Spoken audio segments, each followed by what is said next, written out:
Hello friends, எல்லாருக்கும் வணக்கம். நீங்கள் லாஸ்ட் வீடியோவில் பார்த்தீங்கன்னா நம்ம ஒரு ஈக்விட்டி ஷேரோட ஃபண்டமெண்டல் எப்படி பார்க்குறது அப்படின்னு சொல்லிட்டு நம்ம பார்த்தோம். இப்போ இந்த வீடியோவில் என்ன பார்க்க போகிறோன்னா, ஈக்விட்டி ஷேர் அப்படின்னா என்ன, எதனால் எப்படி ஈக்விட்டி ஷேர் ஒர்க் ஆகிக்கிட்டு இருக்கு, அதை பற்றி நம்ம பார்க்குறோம். முதல்ல ஷேர் அப்படின்னா என்னென்னா பங்கு. அதாவது அந்த கம்பெனிஸோட ஒரு கம்பெனி நீங்கள் ஸ்டார்ட் பண்ணுறீங்க. எக்ஸாம்பிள் உங்கள் கம்பெனியோட மதிப்பு பார்த்தீங்கன்னா ஒரு கோடி ரூபாய்க்கு நீங்கள் ஸ்டார்ட் பண்ணுறீங்க. அந்த 1 கோடி ரூபாய்க்கு நீங்கள் ஸ்டார்ட் பண்ணும்போது உங்களோட பட்ஜெட் அது. ஆனால் உங்கள் கையில் பார்த்தீங்கன்னா ஒரு 80 lakhs இருக்குது, பாக்கி 20 lakhs இல்லை. அந்த 20 lakh ஒரு 4 பேர்கிட்ட 5-5 லட்ச ரூபாயை வாங்கி நீங்கள் சேர்த்து பண்ணிங்கன்னா, இது ஒரு சின்ன லெவலில் பார்ட்னர்ஷிப் சேர்த்துக்கிறது. அவங்கக்கிட்ட உங்களோட கம்பெனியோட 5% ஆஃப் ஷேர், அதாவது ப்ராஃபிட்டோ அல்லது லாஸையோ நீங்கள் அவங்க கூட ஷேர் பண்ணிக்கோங்க. இதையே கொஞ்சம் பெரிய லெவலில் பண்ணுறது தான் ஷேர் மார்க்கெட். இதுக்கு நிறையா ரூல்ஸ் அண்ட் ரெகுலேஷன்ஸ் எல்லாமே கவர்மெண்ட்டே உங்களுக்கு கொடுத்துருக்காங்க. இப்போ இந்த ஈக்விட்டி ஷேரை ஒரு கம்பெனி ரிஜிஸ்டர் பண்ணும்போது ஒரு 50 to 51%, அது எவ்வளோ வேணாலும் அவங்க வெளியில் விடலாம். இருந்தாலும் ஃபஸ்ட்டு நான் ஒரு பேசிக்காக சொல்ல வரேன். ஒரு 60% ப்ரமோட்டர் வச்சுப்பாங்க.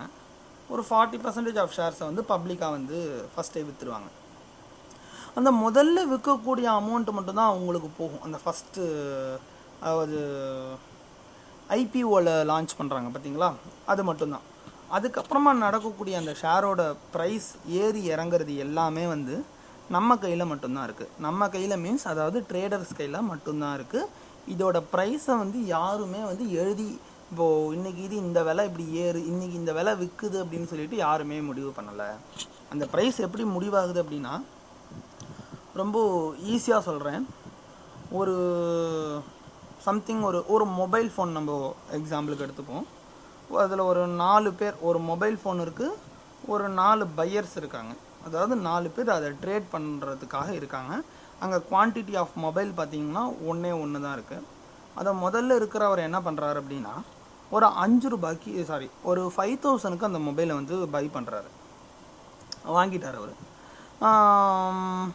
அவர் வாங்கி வச்சுருக்காரு. இப்போ உடனே பாக்கி 3 பேர் என்ன கேட்குறாங்க அப்படின்னா, ஒருத்தர் என்ன கேட்குறாரு, 5100 rupeesக்கு கேட்குறாரு.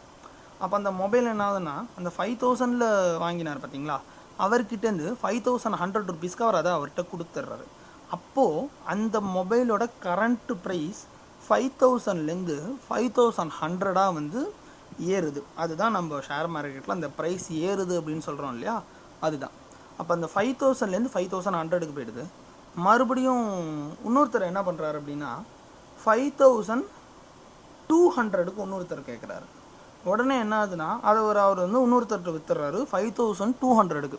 அப்போ 5200க்கு அவர்கிட்ட விற்றோன்னே அதோட லாஸ்ட்டு ட்ரேடு ப்ரைஸ், அதாவது எல்டிபி 5200 ஆகிடுது. இப்போ நீங்கள் இதை ஒரு கிராஃபாக போட்டு பார்த்தீங்கன்னா, அந்த மொபைலோட ப்ரைஸ் 5000 ரூபாய், அதுலேருந்து 5200 ரூபாய்க்கு மேல் நோக்கி போயிருக்கு.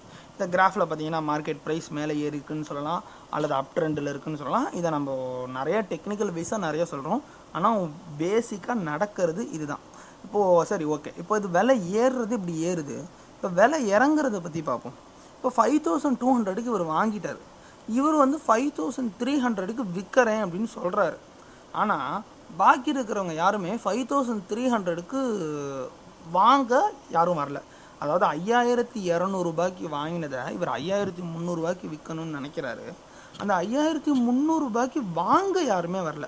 அதாவது செல்லர் கொடுக்கக்கூடிய ப்ரைஸில் பையர்ஸ் இல்லை. அப்படி நடக்கும்போது என்ன ஆகுதுன்னா, அவர் வெயிட் பண்ணி பார்க்குறாரு, 5300 ரூபாய்க்கு யாருமே வாங்க மாட்டேன்றாங்க. சரி, ஓகே, நம்ம இந்த ப்ராடக்ட் இதுக்கப்புறம் கையில் வச்சுக்க முடியாது, இந்த ஃபண்டும் நம்மளுக்கு லாஸ் ஆகிடும், போக போக இன்னும் 5200க்கு கூட யாருமே வாங்கலைன்னா ரொம்ப கஷ்டம்னு சொல்லிட்டு 5150 ரூபாய்க்கு நான் விற்கிறேன் அப்படின்னு அவர் சொல்கிறாரு.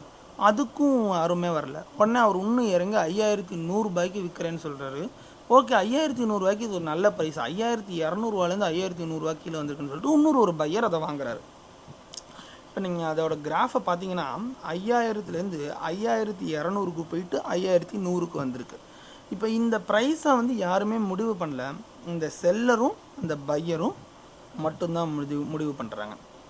இப்போ நான் சொல்கிறது ஒரே ஒரு குவான்டிட்டி வந்து ஒரே ஒரு மொபைல் இருக்குன்னா இப்படி போகும். இதே நீங்கள் யோசித்து பார்த்துக்கோங்க, 4-5 மொபைலா அல்லது 10 மொபைலா 15 மொபைலா 1000 மொபைலா, 1000 mobile into 1000 shares, 1000 shares, lakhs, 1 lakh share, அது நீங்கள் எப்படி வேணாலும் பிரிச்சுக்கலாம். இதோட இந்த ப்ரைஸ் மூமெண்ட் வந்து ஃபுல்லி பையர்ஸாலையும் செல்லர்ஸாலையும் மட்டும்தான் இந்த ப்ரைஸ் வந்து நிர்ணயிக்கப்படுதே தவிர இதை வந்து யாருமே இந்த ப்ரைஸை வந்து முடிவு பண்ணல. ஓகே, அப்போ நம்ம இப்போ ஒரு விஷயம் தெளிவாக தெரிஞ்சுக்கிட்டோம். ஷேர் மார்க்கெட்டில் ஷேரோட ப்ரைஸ் வந்து எந்த விதத்துலேயும் உத்தரவாதம் கிடையாது. அது இப்போது 200 ரூபாயிலேருந்து 20,000க்கும் போகலாம், 20,000லேருந்து 2 ரூபாய்க்கும் வரலாம். ஒரு கம்பெனியோட ஷேரு 200 ரூபாயிலேருந்து 20,000க்கும் போகலாம், 20,000லேருந்து 200 ரூபாய்க்கும் வரலாம். இது ரெண்டுத்துக்குமே பாசிபிள் இருக்குது. அப்போ வந்து இதுதான் ஷேர் மார்க்கெட். என்னென்னா 200 ரூபாயில் வாங்கி 20,000த்தில் விற்றவன் வந்து ப்ராஃபிட் பண்ணுறான், 20,000த்தில் வாங்கி 200 ரூபாயில் விற்றவன் வந்து லாஸ் பண்ணுறான். இப்போ இதை வந்து மேக்ஸிமம் ஆஃப் பீப்புள் என்ன பண்ணுறாங்கன்னா ப்ரெடிக்ஷன்லேயே போகிறாங்க. ப்ரெடிக்ஷன் மீன்ஸ் இதுக்கப்புறம் இதுதான் நடக்க போகுது, இதுக்கப்புறம் இதுதான் நடக்கும், நாளைக்கு இந்த ஷேருக்கு போய் ஏறும் அப்படின்னு சொல்லிட்டு நிறையா பேர் நிறையா விதமான நியூஸஸ் சொல்கிறாங்க. அந்த ஒவ்வொரு நியூஸும் என்ன பண்ணுதுன்னா சைக்கலாஜிக்கலாக நிறையா பேரோட மூமெண்ட்டை வந்து க்ரியேட் பண்ணுது. அதாவது ஒரு உதாரணத்துக்கு சொல்லப்போனால் இப்போ சமீபத்தில் நடந்ததை நான் சொல்ல வரேன். ஒரு company share Reliance Jio launch பண்ணியிருக்காங்க. அந்த ரிலையன்ஸ் ஜியோ லான்ச் பண்ணும்போது ஒரு விஷயம் வந்து அங்கே க்ரியேட் ஆகுது. நிறைய பேர் சொல்கிறாங்க இது வந்து ஃப்யூச்சரில் வந்து நிறையா வந்து இந்த கம்யூனிகேஷன் ஃபீல்டில் வந்து மிகப்பெரிய லெவலில் வரப்போகுது. அப்போது ரிலையன்ஸ் வரணும் அப்படின்னா அப்போ அங்கே இருக்கிற வேறு ஒரு மாஸ் கம்பெனி கீழே வரணும். அப்போது அதை பார்க்கும்போது ஏர்டெல் கீழே இறங்கிடுச்சு. அவங்க இந்த ஜியோ அப்படிங்கிறது அங்கே வர்றது அப்படின்ற ஒரு நியூஸ்னால் ஏர்டெல் அப்படிங்கிற ஒரு கம்பெனி கீழே இறங்குது.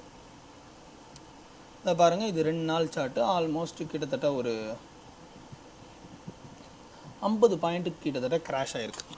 எவ்வளோ 50 பாயிண்ட்டுங்கிறது ரொம்ப ஹியூஜானது. ஒரு லாஸ்ட் 1 வீக்லேயே 50 பாயிண்ட் ரொம்ப கீழே இறங்குது. அதாவது அவங்க நியூஸ் லான்ச் பண்ண அன்னிலேருந்து இப்போக்குள்ள. இப்போ ஓகே, இது கீழே இறங்கிக்கிட்டு தான் போயிட்டே இருக்குமானா இது கண்டிப்பாக கிடையாது. அப்போ அந்த நியூஸுக்கு வந்த ஒரு ரியாக்ட். எப்போதுமே இந்த ஏர்டெல் ஷேரோட ப்ரமோட்டர்ஸ் வந்து எவ்வளோ வச்சுருக்காங்க, இப்போ நீங்கள் இதை தான் கவனிக்கணும். இந்த கம்பெனிஸில் ப்ரமோட்டரோட ஷேர் எவ்வளோ இருக்குது, பப்ளிக் ஷேர் என்ன இருக்குது. இப்போ இந்த மூமெண்ட்லாம் க்ரியேட் ஆனது எதை வச்சு க்ரியேட் ஆகிருக்கணும், இந்த பப்ளிக் ஷேர்ஸ். அவங்க தான் வந்து பயந்துக்கிட்டு வெளியில் வருவாங்க, இல்லை இதில் இருக்கிற இன்வெஸ்ட்மெண்ட்டை தூக்கி ரிலையன்ஸில் போடுவாங்க, இல்லை வேண்டாம்ப்பா கையில் இருக்கிறத புக் பண்ணுங்கள், இதுக்கப்புறம் இந்த கம்பெனிலாம் ஏறத்துக்கு வாய்ப்பு இல்லை அப்படின்னு சொல்லிட்டு நிறையா ஃபார்காஸ்ட், நான் லாஸ்ட் இதில் சொன்ன மாதிரி நிறைய எதிர்பார்ப்புகள்னால இந்த விஷயம்லாம் நடக்கும். அப்போ இங்கேருந்து இந்த ப்ரைஸ் இறங்குறதுக்கும் ஏறுறதுக்கும் காரணமே நம்மளோட அந்த ஒரு நிலையில்லாத ஒரு திங்கிங் தான். அப்படி எல்லாருக்குமே ரொம்ப நிலையான ரொம்ப காமான திங்கிங் வந்துருச்சு அப்படின்னா ஷேர் மார்க்கெட்டில் ப்ரைஸ் ஏறாது, இறங்காது. ஈக்விட்டி ஷேரை பொறுத்த வரைக்கும் டிமாண்டு சப்ளை அப்படின்னு சொல்கிறது ஒர்க் அவுட் ஆகாது.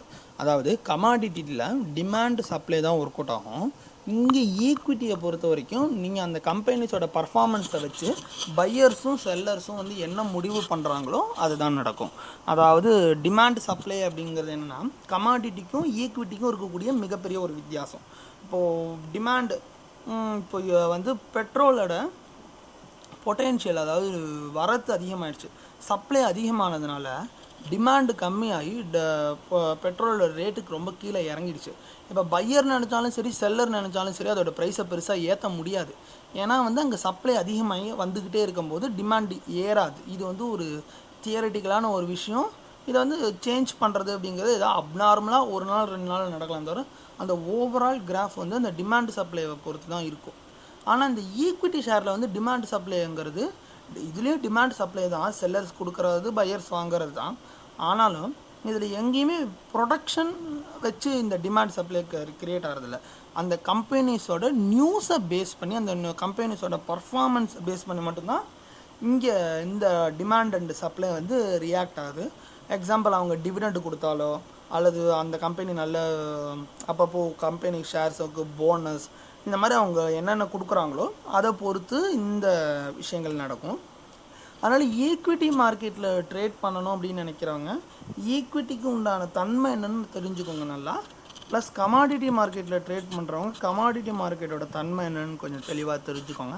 அதை தெரிஞ்சுக்கிட்டால் தான் ஃபர்தராக நீங்கள் அதுக்கப்புறமா மூமெண்ட்டை அதுக்கப்புறம் அதை எப்படி நம்ம ட்ரேட் பண்ணுறது அப்படிங்கிறதுக்குரிய ஒரு முடிவுக்கு வர முடியும். என்றைக்குமே நீங்கள் ஒரு கம்பெனி ஷேரை வாங்கி அதை ஓவர் நைட், அதாவது இன்றைக்கி வாங்கி நாளைக்கு கொண்டு போகும்போது அட் ரிஸ்க்கு தான். உங்களோட ஃபுல் அமௌண்ட்டுமே கண்டிப்பாக ஷேர் மார்க்கெட்டை பொறுத்த வரைக்கும் ரிஸ்க்கு தான். இந்த ரிஸ்க்கு இல்லாமல் ப்ராஃபிட் பண்ணணுங்கிறது கண்டிப்பாக முடியவே முடியாது. இதை நான் ஆல்ரெடி என்னோடய பழைய வீடியோஸில் கூட சொல்லியிருக்கேன். நீங்கள் எந்த சமயத்துலேயுமே எந்த தொழில்லையுமே நீங்கள் ஒரு கேரண்டி எதிர்பார்த்து ஒரு சேஃபர் சைடாக உங்களால் ப்ராஃபிட் ஹியூஜாக பண்ணணும் அப்படிங்கிறது நடக்கவே நடக்காது. நீங்கள் எடுக்கக்கூடிய ரிஸ்க்குக்கு ஏற்ற மாதிரி ரிவார்டு இருக்கும். ஓகே, எல்லாருமே ரிஸ்க் எடுக்கிறோம், எங்களுக்கு எல்லாருக்குமே ரிவார்டு கிடைக்க மாட்டேங்குது, நான் பெரிய ரிஸ்க் எடுக்கிறேன்னா அந்த ரிஸ்க் எடுக்கிறதும் ஒர்த்தான ரிஸ்க்காக இருக்கணும். அதாவது ரெண்டுத்துக்கும் ஒரு வித்தியாசம் இருக்குது. என்னென்னா 100 கிலோமீட்டர்ஸ் ஓடக்கூடிய காரை 100 கிலோமீட்டர்ஸில் ஓட்டணும்னு சொல்லிட்டு ட்ரைனிங் எடுத்துகிட்டு 100 கிலோமீட்டர்ஸில் ஓட்டுறது வந்து ரிஸ்க்கு. அந்த ரிஸ்க் வந்து ஒரு அட்வைசபிளான ரிஸ்க், அது வந்து ஒரு பாசிபிளான ரிஸ்க். அதே 100 கிலோமீட்டர்ஸ் ஓடக்கூடிய காரை கொண்டு போய் கடலில் ஓட்டுறேன்னு சொல்கிறது வந்து குருட்டுத்தனமான ரிஸ்க். நான் ரிஸ்க் எடுக்கிறேன் அதனால் நான் போகிறேன் அப்படிங்கிறது. அதனால் முடியும் அப்படிங்கிற ஒரு காரியம் இருக்குது, முடியாதுங்கிறது இருக்குது. அந்த முடியும் அப்படிங்கிற ரிஸ்க் எடுத்து பண்ணணும். நம்ம பண்ணுறது கரெக்டாக தப்பா அப்படிங்கிறத தெளிவாக தெரிஞ்சுக்கணும். இது முடியுமா, நம்ம கரெக்டான விதத்தில் ரிஸ்க் எடுத்தால் தான் அந்த ரிஸ்க்குக்குமே ஒரு மதிப்பு இருக்குது. அது வந்து சும்மா குருட்டாம்போக்கில் எனக்கு தெரியும் நான் பண்ணுறேன் அப்படின்னு சொல்லிட்டு பண்ணக்கூடாது. அதுதான் அது ஒரு மைல்டான ஒரு டிஃப்ரெண்ட்டு தான். அந்த மைல்டான டிஃப்ரெண்ட்டை புரிஞ்சுக்கணும். ரிஸ்க்குக்கும் தெரியாமல் செய்கிறதுக்கும் வித்தியாசம் இருக்குது. அதனால் நான் என்ன சொல்ல வரேன் அப்படின்னா, ஃபஸ்ட்லேருந்து சொல்லிக்கிட்டே வரேன், மறுபடியும் சொல்கிறேன், ஷேர் மார்க்கெட்டை பற்றி தெரிஞ்சுக்கோங்க, அது என்ன நடக்குதுன்னு புரிஞ்சுக்கோங்க. அதுக்கப்புறமா ட்ரேட் பண்ணிங்கன்னா நீங்கள் கண்டிப்பாக சொல்லுவீங்க ஷேர் மார்க்கெட் மாதிரி ஒரு ஈஸியான பிஸ்னஸ் எதுவுமே இல்லை அப்படின்னு சொல்லிட்டு. Okay friends, thank you.